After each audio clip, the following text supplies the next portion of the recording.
Nay, patawarin mo ako. Kasalanan ko to.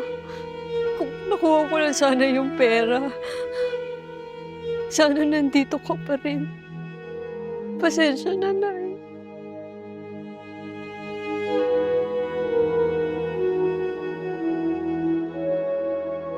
Anong ginagawa ninyong lahat?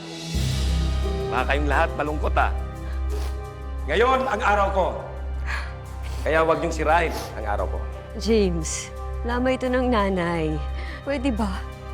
Huwag kang manggulo dito. Nanay mo yun. Ano naman ngayon patay na siya? Ha? Ngayon ang araw ko sa Valdez Group. Kaya huwag mong sirahin ang araw ko. James, yan ba ang Valdez Group na #1 sa buong mundo? Oo. Oh, James! Na-hired ka na pala sa Valdez Group.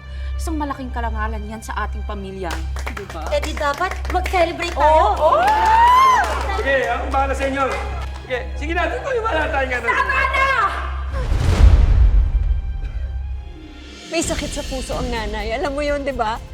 Pero ano ginawa mo? Yung pera na kinuha mo, yun dapat na magsasagip sa buhay niya. Kinuha mo yung pera para ipangsuhol sa Valdez Group para sa posisyon mo? Hindi ko na yun. Ha? Hindi ko na yun! Pwede ka. Kung may lakas ka ng loob, nasaktan ako, tawagin mo ang kidlat! Gusto mo? Gusto mo? Gusto mo sabihin ko sa'yo ang dahilan kung bakit namatay ang nanay mo? Ha? Dahil ikaw! Sa'yo! Ikaw ang dahilan ba't namatay ang nanay mo! Naintindihan mo? James, pwede ba? Pwede ba, James? Hayaan mo na kami. Hayaan mo na akong magluksa ng tahimik!